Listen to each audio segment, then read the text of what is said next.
Gungnir and transgenerational communication. I made a video about this a while ago. I was listening to it just today, and I realized how terrible the sound quality is. It might be unbearable to listen to. I struggled, and I know what I'm talking about as far as what the video was about. And it was a bit more of a stream of consciousness, so it was pretty long. It was a 20-minute video, so I want to try and just go over that again in summary and hopefully in a much better sound quality. So here goes. And I have to share some of my personal anecdotal experience in order for this to make sense. And again, this is a personal interpretation which is subjective. Background on my experience with Gungnir and transgenerational communication is based around a tree that is planted next to my house.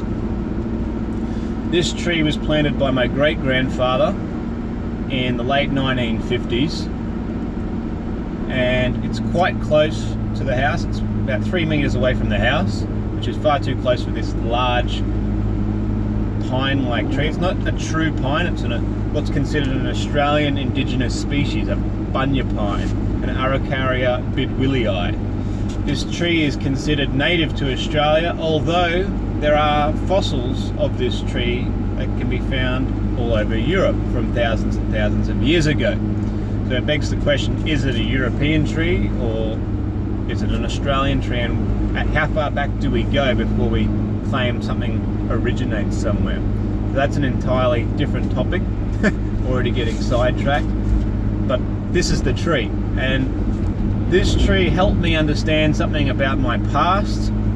It awoken some memories from past life, and it's given me some very, very important life information. And this is the message delivered to myself, from myself, via Gungnir. And what the message was, along the lines of, remember what you do now, because what you do now will affect you in the future, whether it be you yourself or whether it be you your children, and whether that turns into you consciously in a future life and a future incarnation is another possibility again. But it just makes you think a little bit more about things greater than your individual personal experience in one lifetime. And what I got from this planting of this tree was that I just really need to be aware of what I do and the effects that I have on my children, just like my ancestors have done things that have had an effect on me. And I've learned a lot from my ancestors' mistakes, and I've benefited somewhat from just their life experience in general as well also. So I had this thought looking at this tree, and I have memory of this tree in a much more juvenile state. I remember seeing this tree next to the house when it was much, much smaller, and the size of this tree predates my existence in this body by decades in my memory. So I have a memory of this tree being planted, and I looked at this tree after having this remembering experience, thinking,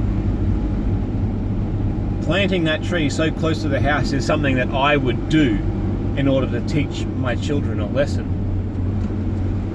This is the type of thing, it's not really dangerous, it's more of a hindrance than a danger to the house.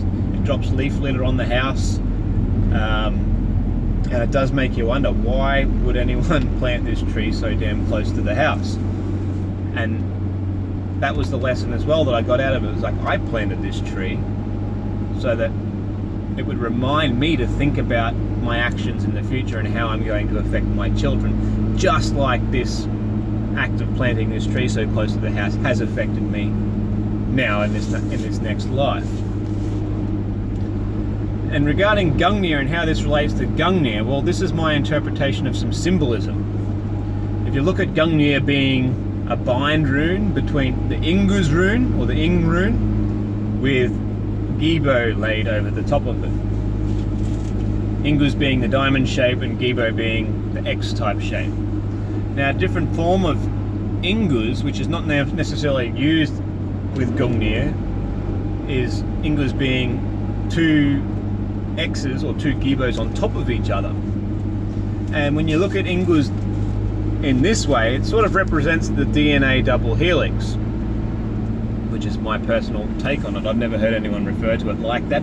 Whether or not our ancestors who created the Ing rune or the Ingus rune have any understanding of DNA in its visual form, I don't know. It would be cool if they did, and that would make even more sense.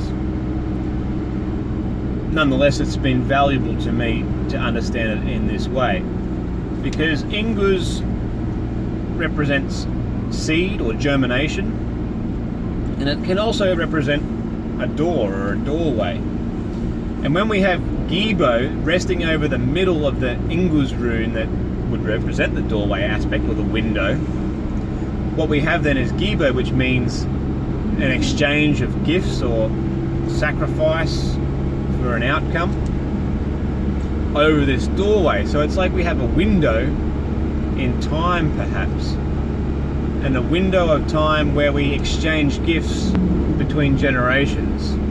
And this is Odin's spear, Gungnir, which he is pierced by his own spear. And I interpret this as a message from oneself to oneself, a sacrifice from myself to myself in time. This is my message from the past to me in the present. Transgenerational communication. Now, this could be understood in a more naturalistic or realistic perspective with simply being genetic memory, remembering something in our genetics. So having something the same in me that is the same in my ancestor being the DNA and the RNA.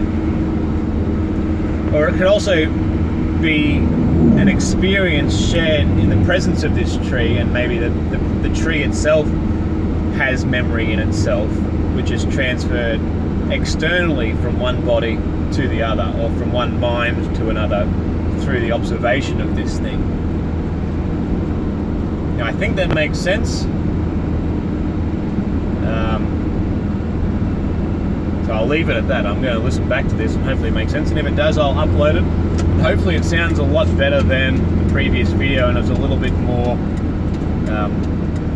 bearable, being a third of the duration, and hopefully a lot more audible. Thanks for listening.